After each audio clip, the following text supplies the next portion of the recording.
ए plan B C कोई भी कामयाब होता दिखाई नहीं दे रहा। यानी हम सारी स्ट्रेटजी को ही नाकाम समझें अब तक जो अडॉप्ट की गई, और बल्ले से महरूमी। आपके ख्याल में, जो कनेक्ट करूंगी मैं अनीक साहब से, कि ये सन है 9 मई की सजा मालूम होता है आपको?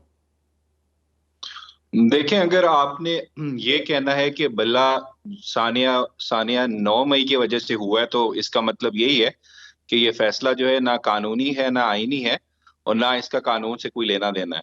कि ये अगर 9 मई का अगर रिएक्शन में आया, तो दैट मीन्स कि ये कानून पे तो नहीं आया ना, फिर किसी रिएक्शन की वजह से आया है। तो दैट मीन्स हमारी सुप्रीम कोर्ट भी, हमारी हाई कोर्ट्स भी जो है वो कानून पे नहीं चल रही, वो रिएक्शन पे चल रही हैं। उन्होंने कानून फॉलो नहीं किया। तो मुझे इस आर्गुमेंट की समझ नहीं आ रही। जहां तक देखें, बात है किसी भी पार्टी की जो एग्जिस्टेंस होती है या उसकी जो लाइफ होती है, वो हमेशा डिटरमिन करती है उसके साथ जो सपोर्ट बेस होती है अमंग द मासेस। ये किसी फर्द वाहिद ने नहीं फैसला करना होता कि पार्टी खत्म हो गई है आज से कल, इसका कोई वजूद नहीं होगा। हमने माजी में भी देख लिया, यहाँ पे पीपल्स पार्टी ने भी स्ट्रगल किया, इवन पीएमएलएन ने भी किया मुशर्रफ साहब के टाइम पे। काफी चीजें उन्होंने देखी भी हैं और फेस भी की हैं, लेकिन जब तक उनकी सपोर्ट बेस जो होती है वो आपकी पब्लिक में एग्जिस्ट करती है, तो आप किसी फर्द वाहिद के कहने से वो पार्टी खत्म नहीं होती। इसी तरह वो इवॉल्व होती है, कंटिन्यू करती रहती है और पार्टी चलती रहती है। तो जहां तक इस फैसले की बात है, देखें, मुझे ये भी अच्छा, राना वैसे साहब अबू कह रहे सर, थे यहाँ कि पे जी मुझे जरा पाकिस्तान। ये नुक्ता मजीद एक्सप्लेन आपकी तरफ से चाहिए। आपने कहा इवॉल्व करती है पार्टी, पाकिस्तान में आपने किस पार्टी को with the passage of time evolve होते और स्ट्रांग होते देखा है?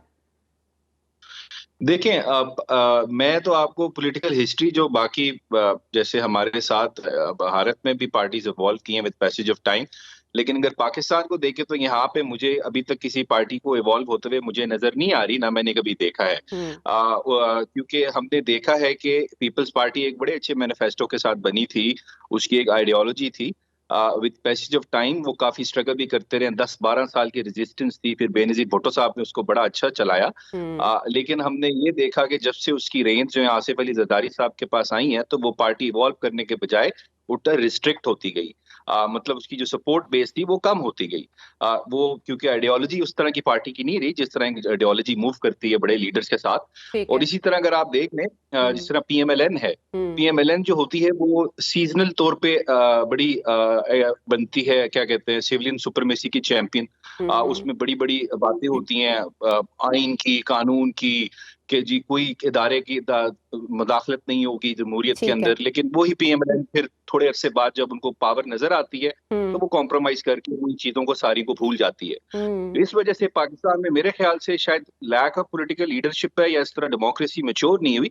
तो हमारे हमारे पास फिर पार्टीज भी उस तरह मैच्योर नहीं हुई। तो ये तो एक प्रॉब्लम है। ठीक है। इसको हम देखेंगे। अब ये जो पाकिस्तान तहरीक इंसाफ पे मुश्किल टाइम आया है, तो इससे ये सीख के क्या वही पाथ फॉलो करते हैं जो पीएमएलएन ने किया या पाकिस्तान पीपल्स पार्टी ने किया, ये अभी आगे फ्यूचर में चले, हमें इन पता शॉर्ट लगेगा। बता अभी हम दें इसको अबू सर, क्या अभी भी कोई लीगल रेमेडी मौजूद है पाकिस्तान तहरीक इंसाफ के पास, इफ यू सजेस्ट? देखें, लीगल रेमेडी तो इस वक्त मेरे ख्याल से एक ही है, दैट इज कि आप इसमें अपील फाइल करें। प्रैक्टिस एंड प्रोसीजर बिल के आने के बाद तो स्कोप काफी ज्यादा होता है, वो लार्जर बेंच में जाएगा।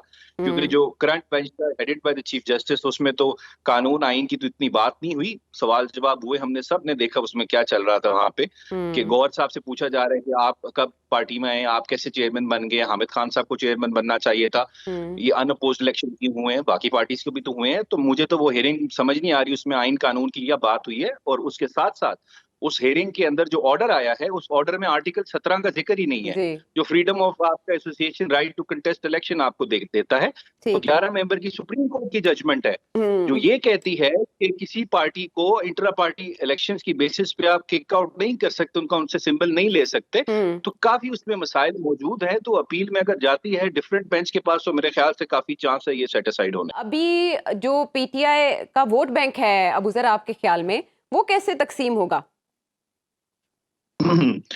देखें, मेरे ख्याल से अभी इस पे काफी काम हो रहा है। और जहां तक कैंडिडेट्स की बात है, तो मेरे ख्याल से इस पार्टी से तरफ से क्लियर डायरेक्शन होगी हर डिस्ट्रिक्ट को कि कौन सा कैंडिडेट है जो पार्टी इसको सपोर्ट कर रही है। तो अगर ये कहना किसी को पता नहीं होगा, और जो वोटर है जो पाकिस्तान तहरीक इंसाफ का है, वो पाकिस्तान मुस्लिम लीग नवाज को वोट दे देगा या पीपल्स पार्टी को दे देगा या जमात इस्लामी को दे देगा, तो ऐसा कुछ नहीं होगा मेरे ख्याल से।